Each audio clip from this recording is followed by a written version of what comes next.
Thank you so much for joining us for the Arts Speaker Series presentation, the first one of the year. And as Carla and Aaron were just talking about, we have a really exciting list of speakers coming up throughout the year, and we hope you can join us at many or all of them. So the Arts Speaker Series is an initiative of the Arts Research Scholarship and Creativity Committee, or we call it ARSC. And this is a tool to share some of the really important research conducted by faculty, students, and staff from the Faculty of Arts with the wider community and amongst ourselves. My name is Tara Lyons, and I am faculty in criminology, and I'm also a member of ARSC. And today I'm joining you from home, which is I'm calling from the traditional and unceded lands of the Coquitlam peoples, including those that were historically shared with the Katzie and other Coast Salish peoples. We are grateful to Carla and for all of you for taking the time to attend today's presentation. And you can see the title up there already. And I will turn it over to Carla in just a moment. But before I begin, it's important that we acknowledge our KPU community is located in a region that overlaps with the unceded traditional ancestral First Nations territories of the Musqueam, Katzie, Semiahmoo, Tsawwassen, Kakite, Coquitlam, and of course with the lands of the Coquitlam First Nation. And in the cause of reconciliation, ARSC and ourselves, we recognize our commitment to address and reduce ongoing systemic colonization, oppression, and racism that Indigenous peoples continue to experience. We really hope you will attend and register for more of the series. If you're interested in the next one, it will be held October 23rd at 1 p.m. And Jeffrey Myers from Criminology will be presenting a talk called Democracy, Rule of Law, and Protected Minorities. And the last portion before I turn it over is housekeeping. So please keep yourself on mute. I feel like many of us are familiar with this now. You're welcome to use the chat function, and the recording will be, the session will be recorded, and it will be uploaded to the Faculty of Arts YouTube channel for access in the future.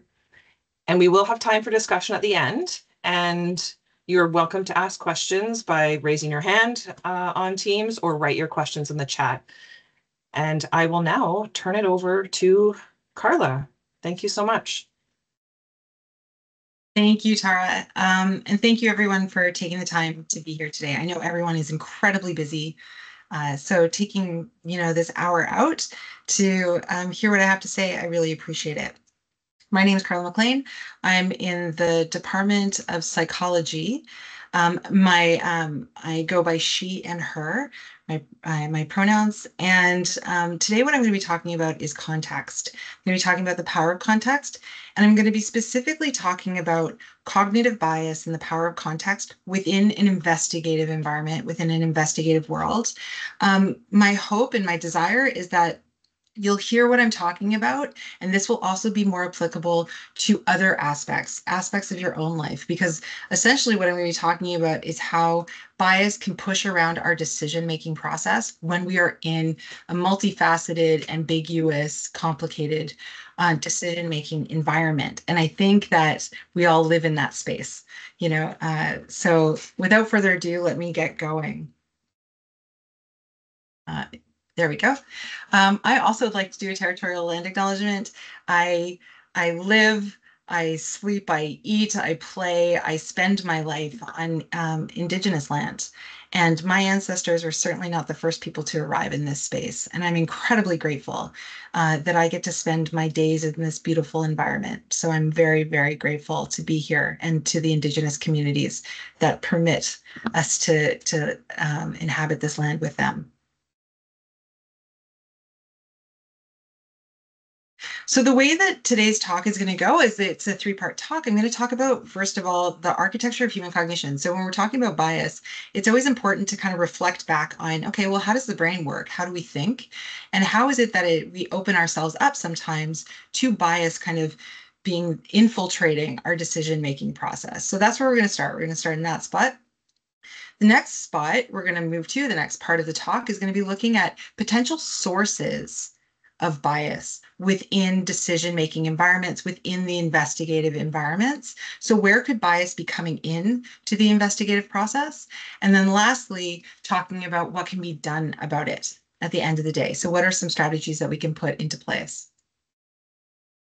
So very briefly, what is cognitive bias? I'm going to flesh this out more through the context of the talk, but in very basic terms, it's where when we're looking at information, when we're assessing information, when we're trying to make a judgment about something, when we are interacting with something, processing something, interpreting something, so that information, when people arrive at that information with different mindsets based on our cultural, what we've learned through our culture, or maybe some information that we've just received, we're looking at this information with a mindset. And it creates a systematic deviation in our interpretation of that information. So we see things differently as a function of it. We interpret it differently, we interact with it differently, and we make assessments about it differently. Cognitive bias is not a topic, as we're all familiar with this, but it's not a topic that is, isolated to an academic environment.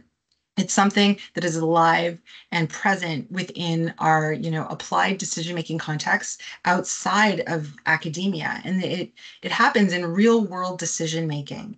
And we can see this, over the last 10, 20 years, we're just seeing so much more research coming out within multiple different domains, looking at cognitive bias within decision-making processes and strategies. So we can see, effects of this within things like arson investigation, judicial decision-making, polygraph examination, handwriting analysis, even drug sniffer dogs, where they alert can sometimes be affected by what the idea is of the person who's handling the animal. Fingerprint identification was a major kind of cracking point for forensic sciences. There were a couple of researchers who really dove, Dror being one of them, who really dove in early and started looking at, the science behind fingerprint identification and whether it is susceptible to bias. And indeed it is. Also things like forensic anthropology. But, sometimes we think something as objective as DNA can't get pushed around by cognitive bias, but there's even research that demonstrates that things like DNA can get pushed around, especially when we have complicated situations or ambiguous situations where we have a mixture analysis, when maybe there's been multiple perpetrators of a rape or something along those lines. So we can see how cognitive bias can manifest in these different applied decision-making domains. Now, what I'm focusing in on and where I spend the bulk of my time thinking and doing research in is in the workplace incident or the workplace event, accident, that kind of lingo.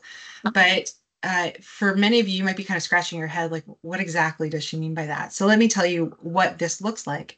Workplace accident investigation or workplace event investigation is very broad. It's multifaceted. First of all, it can be an occupational health and safety event, something like the Deepwater Horizon, right? Where we have a massive oil spill in the Gulf, where sea life and bird life is affected for years as a function of it, or something as low level as, a crane hitting an overpass or a person getting struck or injured at work. Whoops. There's also, the misconduct investigations that happen. So violence, bullying, harassment, these kinds of investigations that happen in all sorts of workplaces, including institutional workplaces. And these are just a couple of headlines that I pulled recently. But, the conduct that's unethical and inappropriate. And this was a McMaster University professor that had been revealed that he was, interacting inappropriately with some of his students. Also, this is also a workplace investigation. A mother who discovered a needle in her spine post-delivery. So it can happen within a medical setting. So each one of these types of events, these types of incidents, will trigger a workplace investigation. And the workplace investigation may be happening in tandem with other types of investigations. Sometimes it's a police investigation that's also going on. Sometimes the investigation is only happening through the workplace as well as the police investigation. Sometimes there's also a regulator that's also investigating. So I won't go into all the details, but it can be multi-layered and different people are in there doing different types of investigation, but everybody's doing their own workplace investigation. So who are the people who do the investigation? Well, often it's former homicide investigators.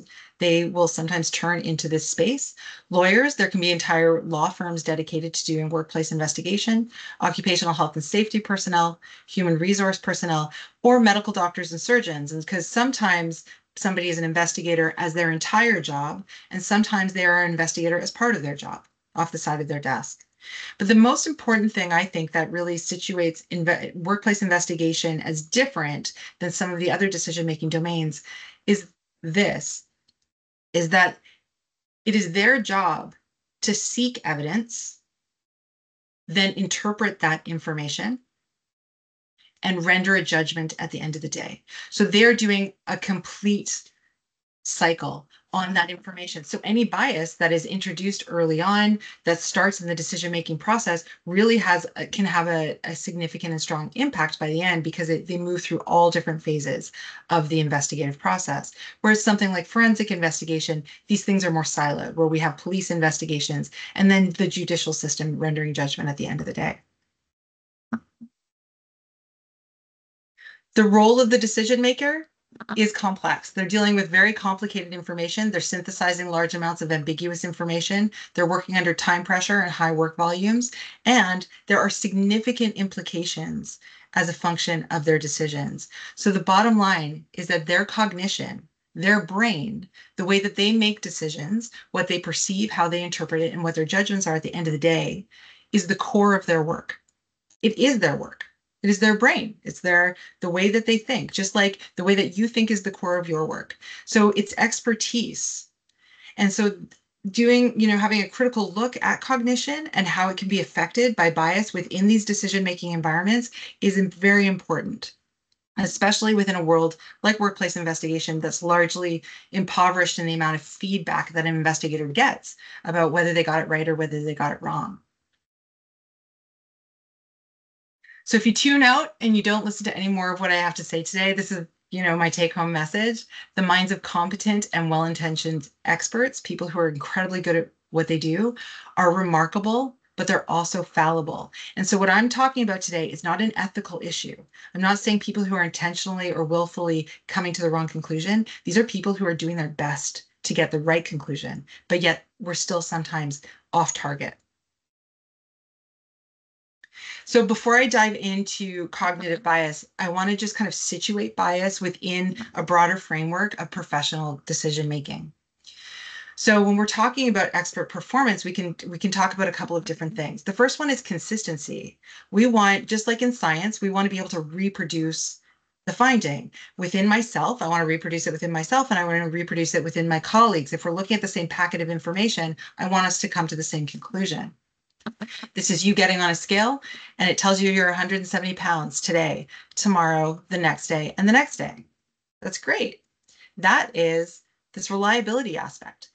And importantly, we have to have consistency before we can actually move to the next question, which is, am I actually at 170 pounds or am I 180 pounds? Is the scale biased? So bias is systematic deviation. It's systematic deviation from what an evidence-based assessment would lead us to. If we were looking at the information cleanly, objectively, we would come to one thing, but bias pushes us or pulls us in a direction that is inconsistent, off target. It's not random noise. So this is the scale that is consistently weighing you 5 pounds heavier than you are. And today, this is what we're talking about. We're talking about cognitive bias. So if you look at cognitive bias on the internet, you might see something like this, which is fantastic. It's beautiful. And all of those links are a different thing. And I encourage you to go there and click on it because it's fun to explore it. But unfortunately, when it comes to real world decision making, just diving into a big meaty thing like this doesn't really give us good direction as to how to control for cognitive bias within professional decision making.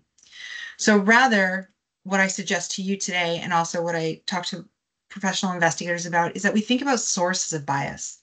Where could bias be coming into the decision making process? And then we can evaluate our decision making environment based on this sources of bias framework. So we need to start at the bottom, human cognition, cognitive factors, and the brain. So for those of you who have had psychology, this might be a little bit of a refresher, but let's just kind of do a little spin through how we think. So in psychology, we talk about bottom-up processing. So just like this girl right here she's putting a cookie in her mouth, she's trying to determine what this is. She's going to assess the texture, the taste of it, whether she likes it, whether she doesn't like it. And as a function of all of these different components of it, she's building an understanding of what it is that she's putting into her mouth and what it is. And slowly through our world, through our experiences, through growing, we build knowledge of our world into these concepts, schemas, structures, knowledge structures that help us rapidly process our environment. Because when we see something, it lights up this whole host of notions associated with that thing that we have experience with. So I like to think about cognition and the world of associations like when you take the top off a pumpkin and you see all those little seeds in there. And if you think about all those little seeds like ideas and concepts and notions and the colors and cars and all of these different concepts within our world and ideas within our world. And then we've got this netting or this webbing that connects all of those things together. This is what we like to talk about within psychology as this associative network. And we have this associative network in our mind. So when we see something, that associative network lights up because it's connected to all these other things. So for instance, you see the color yellow might be associated with the sun, as well as lemons, as well as your partner's car when you were in high school. They drove a yellow car. So these things are personal. They're personally built, they're personally connected, and we have all of these beautiful connections within our brain. So when we see something, it lights up. And some of these connections can be balanced. So for instance, they can be very positive, like the association between sun and heat, but they can also be negative, like between heat and fever. So as we gain more and more experience and more knowledge about the world, that is our expertise. And it lights up this fast associative network. And as we get more experience in our world, more decisions happen automatically. We get we can assess situations quickly. We know how to navigate in a situation quickly as a function of this associative network. Kahneman and colleagues, we just lost Kahneman a few months ago, came up with this dual process theory. He's one of a few dual process theorists, but in essence, it boils down to two things: that we've got two systems of thought within our thinking. We can think at two speeds. System one is automatic processing. These are implicit associations. These are efficient. This requires little effort. This is when you're talking in your native language, how easy it is to come up with those words and respond to people. You don't have to deeply think about what the next word is going to be because you've got an instinct for it. That's system one. System two is deliberative. It's controlled. It's effortful. It takes cognitive resources. As humans, we don't like to use it because it takes so many resources. It's when you're standing at the coffee bar in a foreign land and you've got to try and order a coffee in a different language. That is effortful type of cognitive processing. Now, I want to show you the beauty of your cognitive system right now. So I'm going to ask you just to do a little activity with me. What I'm going to do is I'm going to show you how efficiently we can process information. I'm going to give you a sentence. Literally, the only thing you need to do is count the number of F's in the sentence. There's no trick to this. I'm not being tricky at all, promise. I just need you to count the number of F's, and I'm going to put up a little poll. So I'm just going to look away for you for a moment and figure out how to do this poll.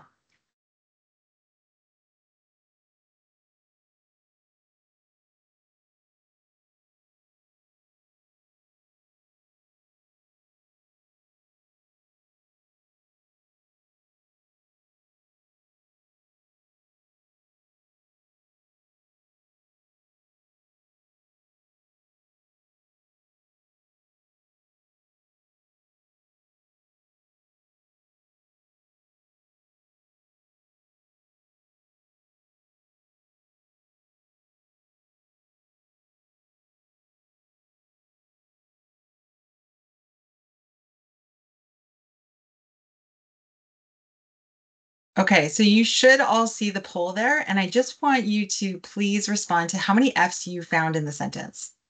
Oh,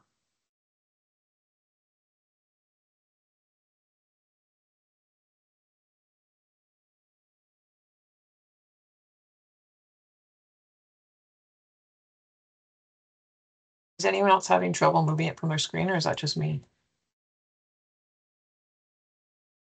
I don't know. Did you Maybe click it's just done? me.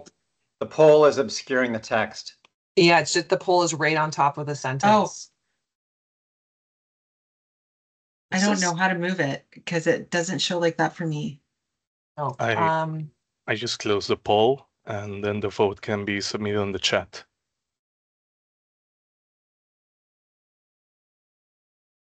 Yeah, I think maybe you guys can try opening the meeting chat on your Teams, like on the separate Teams tab, and see if you find it on there. I will also type the sentence. How about I type the sentence into the chat? Does that help? I think it's okay because it's in the chat. If you just close it on the main window. Okay.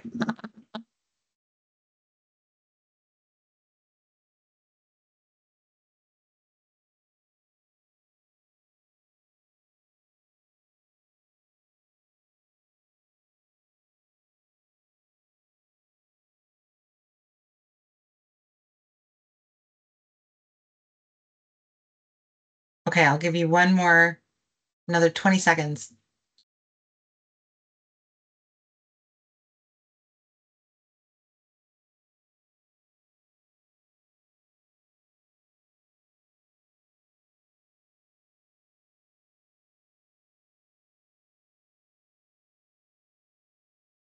Okay, so what you should see on the poll that popped up on the side is that there is variability in how many F's people found in the sentence, which is kind of odd, right?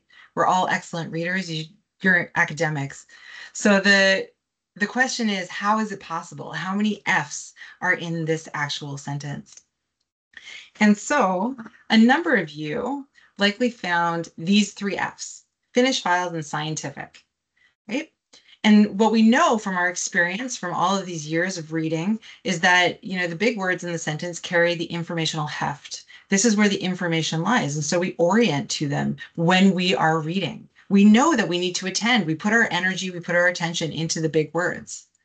But you might be surprised to find out that there are actually 6 F's in the sentence. Although I saw a number of you identified that. About 60% of you said 6 F's, which is maybe the highest number I've seen. So good for you. But still, a number of you did not identify those 6 F's. And those extra F's are just hiding here. They're hiding in the ofs, of, and of. And of course, those years of experience, that automatic system just kicks into play and says, you know what? The word of isn't informative. It doesn't carry information for you. And so your cognitive system is kind of battling here where it's saying, I want to attend to the most important stuff, but there are these other things that I'm supposed to be putting conscious awareness into to try and find. And so your cognitive system kind of takes control and says, don't worry about it. I will automatically process those ofs for you, take care of it, and you can take your time and pay attention to the big, important bits of the sentence. So this is how things get taken out of conscious control for us. They move into automatic processing, and it leaves us open sometimes to bias within our decision-making environment. It demonstrates to us too that we are always an active machine. Our mind is making choices. It is working with material. It is never passive. It's selecting, it's sampling, it's making choices, and it's interpreting.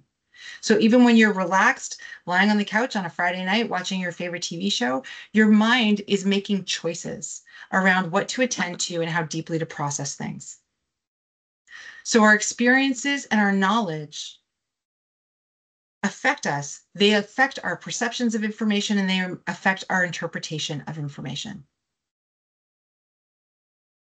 Now, this is context right here, the top of the pyramid. These are all the different ways, these are all the different sources of bias that can creep into a person's decision-making process. What I'm going to be focusing on, because I don't have very much time, is just the very top of the pyramid. I'm going to just talk about those first four levels of the pyramid and how it can affect investigative choice. Yes, Nicole is asking about the title.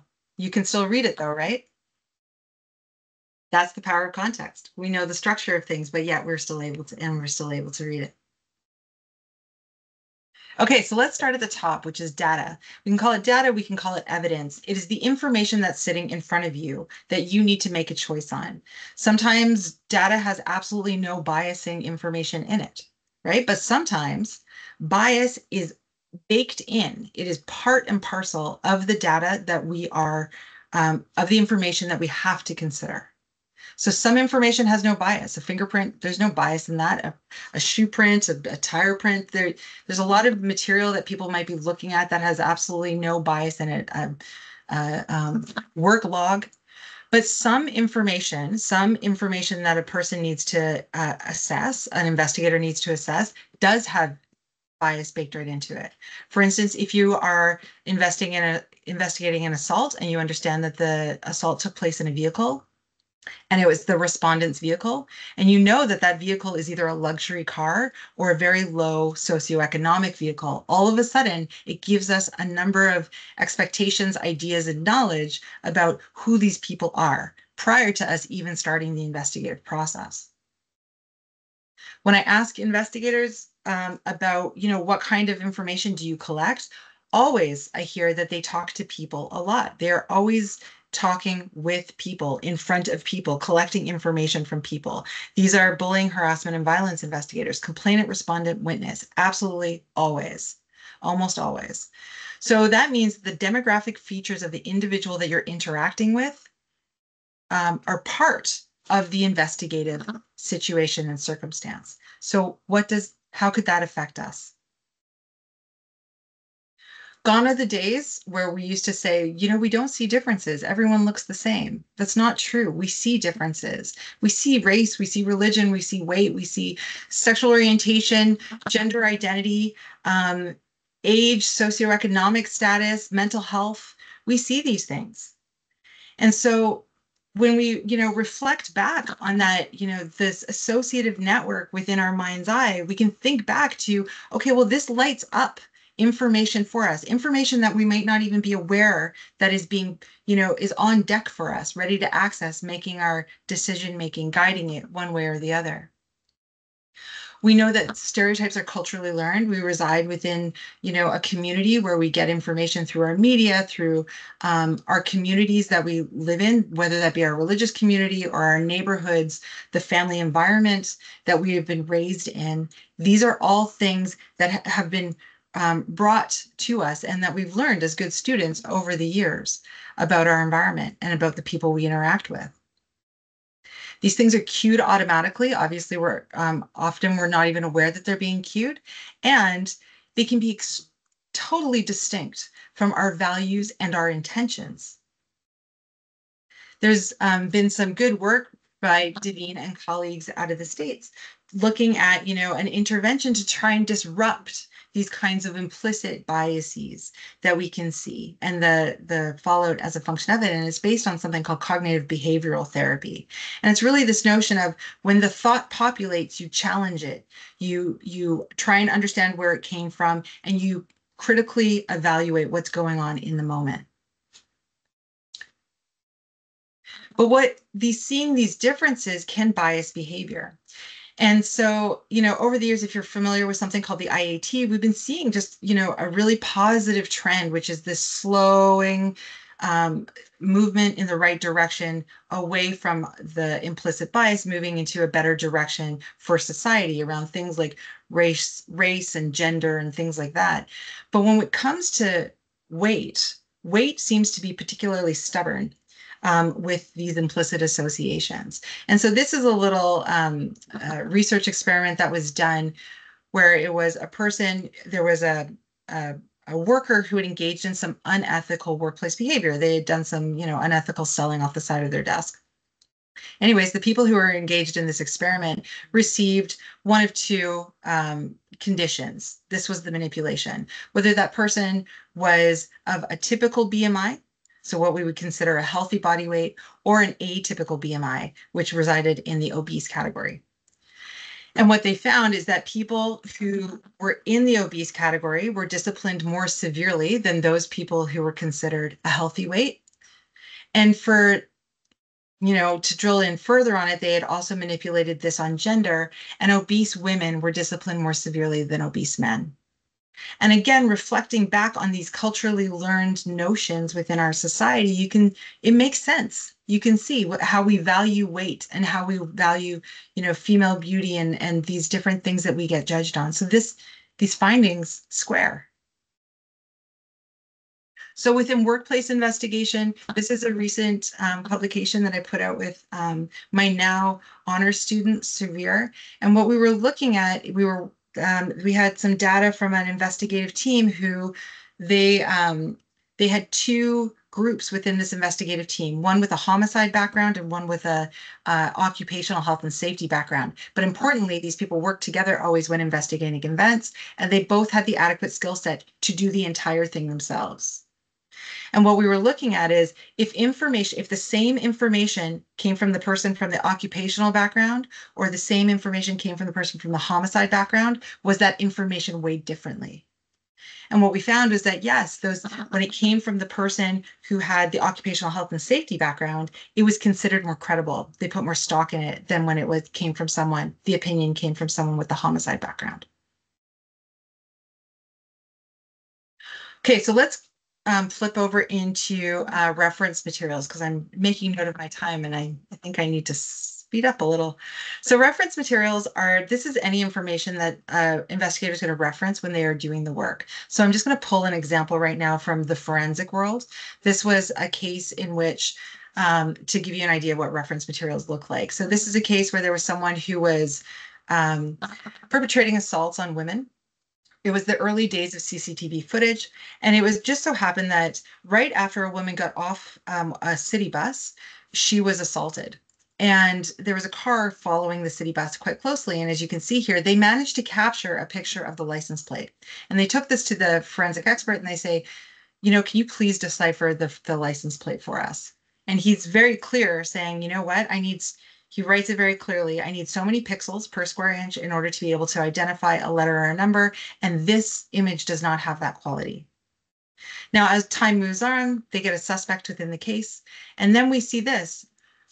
We've got a suspect. We now know his license plate. We come to a new forensic expert. Here's the license plate. Here's the image. Can you decipher this license plate? Does this fit?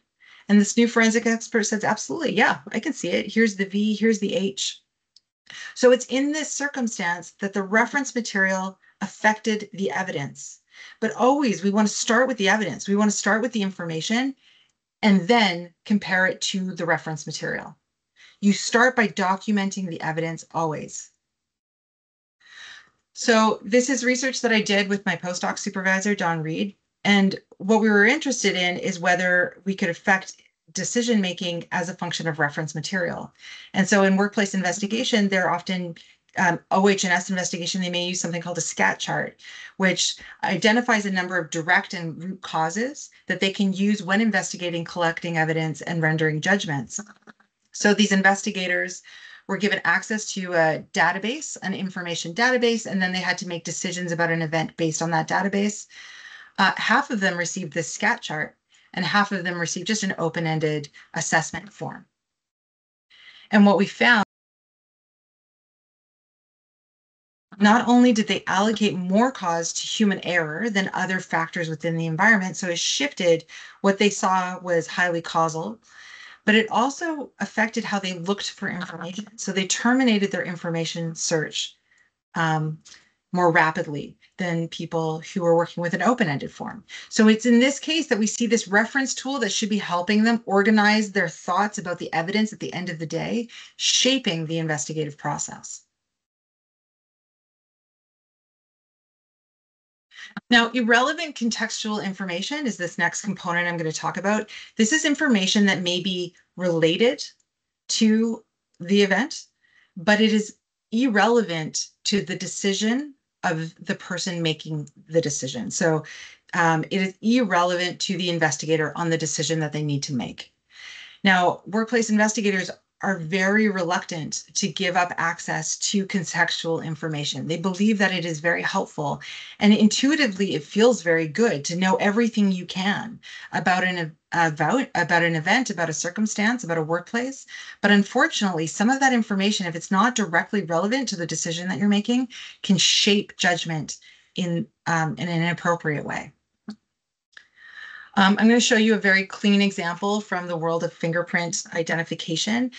This was only done with 6 fingerprint analysts. So if your radar is going off saying that's too small a sample, I absolutely agree. But it was replicated by the FBI afterwards with a more robust sample. And what we see is 6 fingerprint analysts within this experiment. With a lot of investigative experience, and they were given prints that they had actually assessed previously. So they were given back these prints. They didn't know that they had assessed them previously, but 4 pairs of those they had determined were a match, and 4 pairs of those they had determined were a non-match. So in this experiment, they then took 2 of those pairs away, or asked people to asked the analyst to remake a judgment on it. Again, they didn't realize that they had judged these before, just as kind of a reproducibility kind of a assessment, a consistency judgment. But then they took 2 pairs and they provided contextual information around it, irrelevant contextual information. Because think about it, if you're a fingerprint analyst, the only thing that you need to be doing is assessing the ridges, the bumps, the breaks. It's pattern analysis. That's it. You don't need to know anything about the case. You are looking at 2 images and seeing if they match. And so for those who had received a match, they received biasing contextual information, something along the lines of the suspect was in custody at the time of the crime. It's pretty persuasive. Or if they determined non-match, the suspect confessed in questioning. And of course, we know that people confess in questioning, not because they're guilty sometimes, but because of other reasons as well. And what they found is that 4 out of those 6 analysts changed at least one of their decisions about the prints.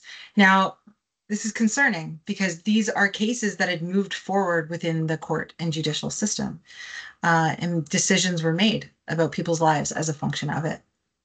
So here we see how irrelevant contextual information can push around judgment and decision making. So how does irrelevant contextual information crop up in something like the workplace investigation? Well, this is research that I did with my honor student, Gabrielle Miller, and we looked at opinions within witness statements. And opinions are, if somebody says to you, Ted's an idiot, that isn't a fact. There might be all sorts of reasons why that person has that opinion. Some of them might be baked into or embedded in their own implicit biases about that person.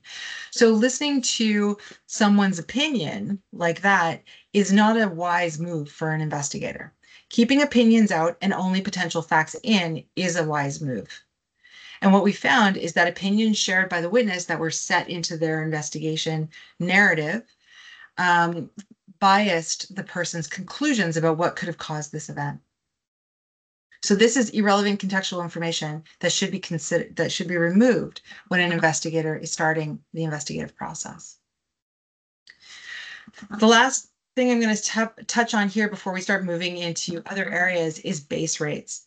So base rate expectations is the likelihood. It's a probability judgment. What's the likelihood of this given this? And, these things are built from experience. They're built from familiarity. They can be built from, population norms. But in terms of workplace investigation, they're largely they've got experience and familiarity with their workplace environment and with the people in their workplace environment. And, experience is really powerful. We know that, typically when we see smoke, there's fire. That's helpful for us. We know there's a high likelihood of finding something going on if we're seeing smoke. But we can also see how base rates can be biasing. And we can see this, in the prevalence effects literature. So for instance, security personnel at the airport, when they're screening baggage, they're more likely to miss actual weapons because they rarely see them. So it's hard for them to see them when they actually come through. And it's one of the reasons why dummy cases they'll put dummy cases through in security screening to try and sharpen the skills of the security personnel. But also we can see this within fingerprint identification as well. So having a sense of what is likely from past experience guides and shapes decision-making processes. So this is a question that I've asked, people who conduct assault, misconduct, bullying, harassment, violent type investigations, what percentage of the people that the investigations that you do include respondents that have previously been the subject of a complaint? And in OH&S, what about the agency or an organization or an industry even that's been the subject of a complaint, like the asbestos industry? So when we see this in this sample, you see, 32% of investigations or 23% of investigations. So when you've seen this before, when you have an expectation because you've been investigating this person or this type of industry for a long time, how does that pre-populate ideas early in an investigative process? Again, going back to Gabby's work, because she also had some interesting findings around this, we provided people with biasing base rate information about an event. They either got it or they didn't get it. Then they received a statement that had details in it, real information about an event, as well as those opinion statements, right?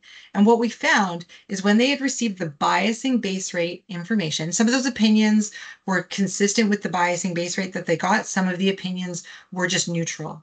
But what we found is that when they got that biasing base rate information, they were significantly more likely to take those opinions and move them over, miscategorize them, and say, no, this is a fact, and drop it into the fact bucket. And so here we see how they can now more comfortably rely on, no, I've made a good quality judgment because look at all the facts that I've based my judgment on. The last one I'll talk about in terms of base rate is prevention officers. This is with safety inspectors. And these are people who go in and identify issues within a workplace environment and say, you need to clean that up or somebody's going to get hurt. And we asked them to look at an image of a workplace. Half of them received base rate information that, the historical base rate information, not so good. Half of them received pretty neutral. And what we found is that when they looked at that image, those people who had received the negative base rate information, which by the way, they get all the time prior to walking in, they get base rate information about different groups. We found that they identified more of the aspects of the workplace as unsafe infractions. So it was affecting their perception of the workplace. And importantly, when we asked them ahead of time, is it possible that this information could ever affect you the way that you did your work? 77% of them said, absolutely not. Could never affect me. But we see that it can. Okay, so that's the top of our pyramid, and that's as far as I'm going to go there. Now we're just going to move over into something called confirmation bias, which is probably a word that many of you have heard before. But this is how an individual's pre-existing beliefs, your expectations, your motivation, your situational context, these things influence the way that we make choices. So let's reflect now back onto this pyramid. These are expectations, motives, situational context. These are things that pre-populate, give us an expectation about our environment that can then move forward within the investigative environment. So how does it affect how we perceive and collect and interpret information? Well, when data quality is low, especially when we have a lot of ambiguity within the data, what we can do is we can mold and shape information so that it fits with our expectation. Yeah, that works. I see how that fits. By the way, this is not conscious, right? People aren't being unethical in the way that they're doing this. This is just the way that they're moving with the material. Disconfirming data that is noticed can be ignored, especially if it's not very persuasive. I don't really need to pay attention to that. Information that doesn't fit our expectations can be explained away. We can put a lot of cognitive energies into pulling it apart, to discrediting it, to come up with reasons as to why we don't need to take it seriously. Or it can be weighed very low within our assessment of the information. Again, sometimes I will ask investigators, when you walk into before you've done any investigation, you've literally just heard the details. This was a sexual assault that took place in a photocopy room in X location, or this is a harassment situation in this kind of environment.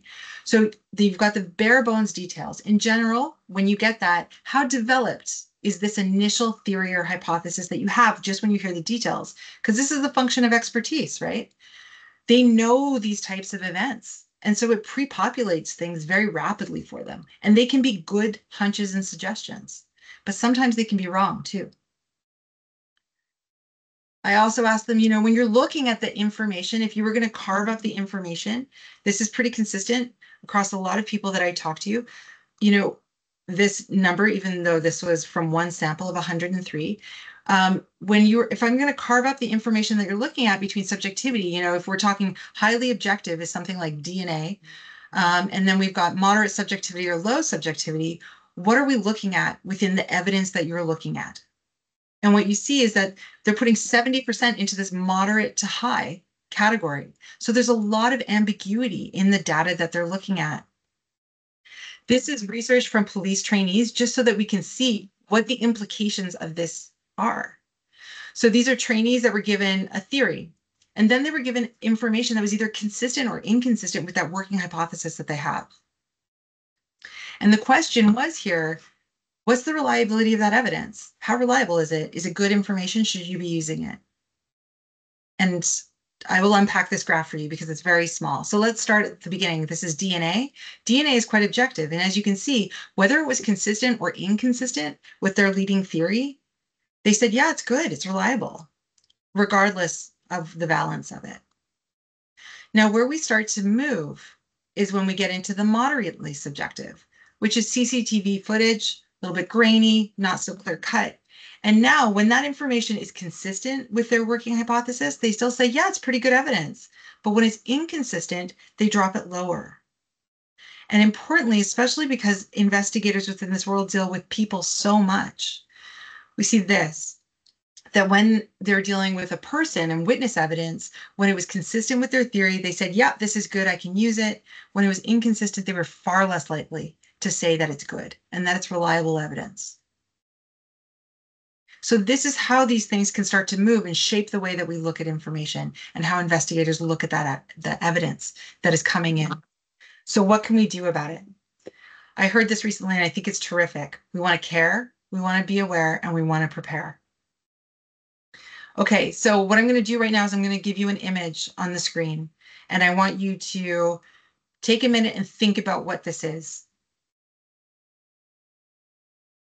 Now, importantly, if you've never seen this before, this is you are completely clean. You're a clean slate at this point. You are looking at the evidence objectively. You're looking at the color differentials. You're looking at the black versus the white and the shapes and the form. But I'm about to bias you. And once I do that, it's going to be very hard for you to see the evidence in an objective way again. So here's your bias. Now, do you see it how you used to see it, or can you see the baseball player? And that's the problem with bias. Once it creeps in, once it affects our judgments, it's very hard to take it out and to mitigate it. So what can we do about it? First of all, once we're contaminated, it's very hard to regain our objectivity. Awareness of our biases is not enough to control for them, but it's a start. So having conversations like this is really important, because what it does is it convinces us that we need to start taking measures and putting protocols into place so that we can prevent bias from being introduced in our decision-making process. So it motivates us to use countermeasures, which is ideal. There's something called the bias blind spot in the literature, where it demonstrates that people in general are good at saying, yeah, bias I think happens within my community, within the people that I'm around. In terms of my specific area, not so much.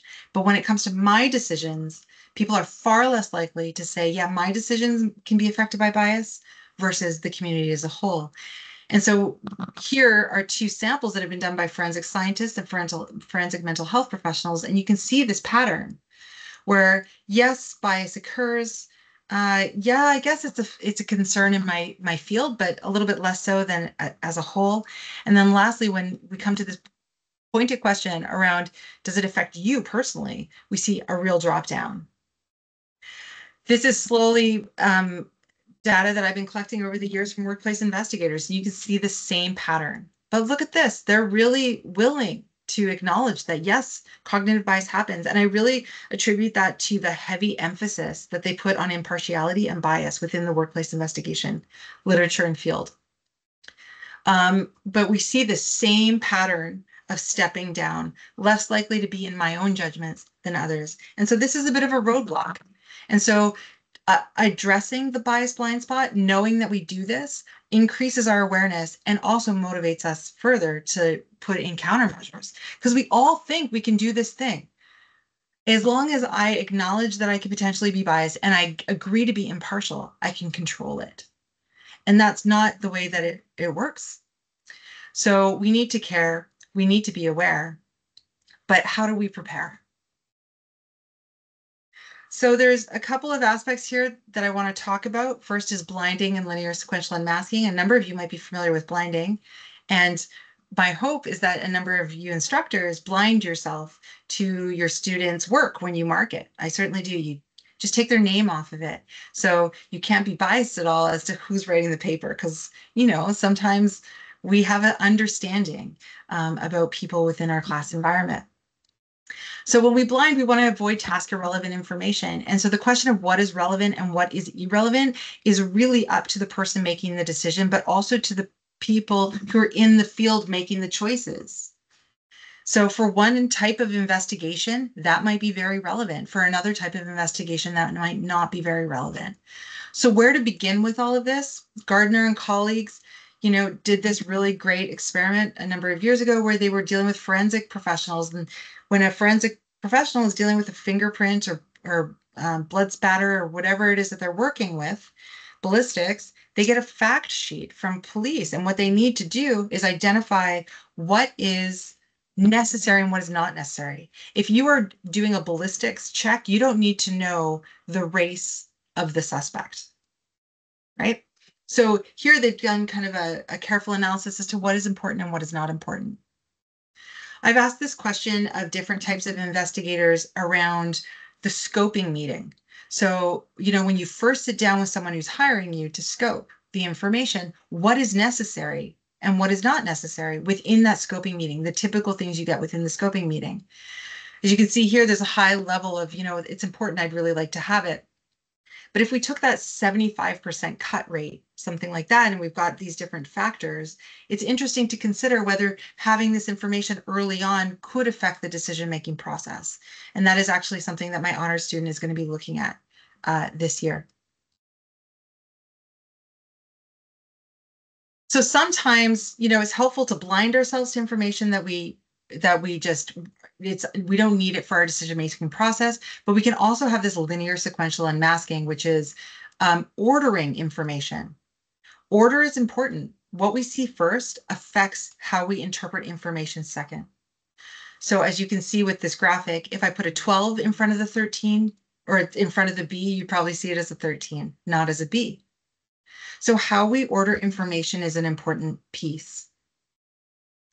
So this is how we manage, this is how you manage information that is both relevant and biasing. So ultimately what you want to do is collect all the information, assess all the information at the beginning of a decision-making process that has the lowest level of bias connected to it. And although there's going to be information that's relevant and you need it, but maybe it's more biasing, you come to that later in the investigative process. You frame up your notion as to what's going on early on more neutral information. So it's a real assessment technique of what do I need, when do I need it? Can someone else be involved in triaging how I get information if it's a very important decision? And of course, documenting the process is incredibly important. I realized when I started my session that I did not turn on the audio, so I don't think I'm going to be able to share this clip with you right now. But this is a clip by the medical examiner, Dr. Andrew Baker, who was the medical examiner for George Floyd.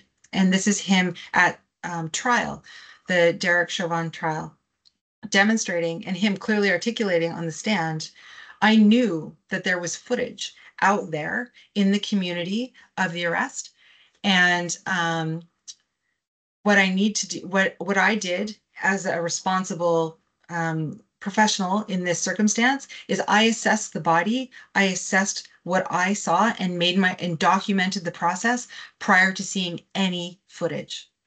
And so he protected himself. He understood that there was footage, but he protected his cognitions around the decisions he was making as a forensic pathologist. Oh, can you hear that? I don't think you can, so I'll just keep moving No, I on. don't think we can hear it, but Carla, we only have about 4 minutes left, and I was hoping to sneak in a question. Okay. Then I this is my last slide. So we want to illuminate gaps and avail. So this is for confirmation bias when people have an established belief and then it moves forward through the investigative process. This is a way to disrupt that and allow people to consider new things. That is it. These are the wonderful people that I work with. And I am so grateful to all of their insights, ideas, knowledge that help me. And also, if you want to know more about what I talked about today, there's a preprint here of a paper, and a lot of what I pulled today is from that. Okay, I will stop. I'm so sorry I went so long. No, it's amazing that you fit all of that into an hour presentation. It's really, really incredible. And I know I learned a ton. So you can stop sharing your screen and then I'll ask if anyone has a question for Carla in our last couple minutes. Gira. Oh, thank you so much, Carla. This was excellent. I'm just amazed how well you were able to convey the information, the scientific information that everyone can understand. I've always been wondering, with all this research that's coming our way, and it's very exciting that we know and increasingly we become aware of the biases that we have, but also to see that how scientific knowledge can be applied to real life. It's impacting lives of real people, whether it's the criminal investigation or the office misconduct investigation.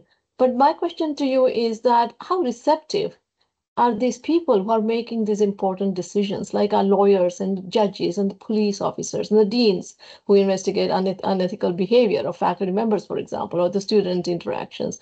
How receptive are they to this research? I mean, it was nice to see some people have done the work that, also the Floyd example that you gave, that he made sure that he's not biased. But I just wonder, how receptive are those people who are making these important decisions?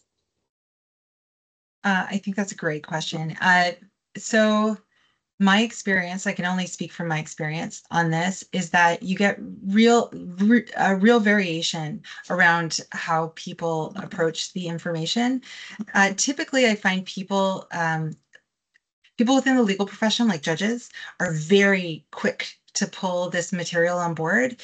Other people who are more boots on the ground are hesitant initially, but honestly, the material is so compelling and persuasive. And I think when you come at it from a place of you're human. This is a human tendency, and we're all biased. We all are biased. And what we have to do is try and create systems so that it doesn't impact important decision making. And I think when we show a little bit of vulnerability and say, yeah, I mean, this is not only hard, it's important, and it's and no one's perfect. I think that my experiences have only been positive. Sometimes there's some resistance at the beginning when I start talking, and I can get challenged a little bit, and that's okay. It's okay for them to challenge and ask pointed and important questions. But ultimately, as the conversation evolves, I find that people are very willing to take this on board as something that needs to happen. I could even ask you the same question because I know you do a lot of work within the community. So maybe we can have a more extensive conversation about, what your experiences have been. Thank you, Carla. Yes, certainly. I look forward to that. And thank you again. Yeah. Okay, thank you so much, Carla. This was really, really incredible. I have lots to go away and think about, and I'm sure many of us do. Really appreciate your time. And thank you everyone for joining us today, and we hope to see you at future Art Speaker Series. Thank you, everyone.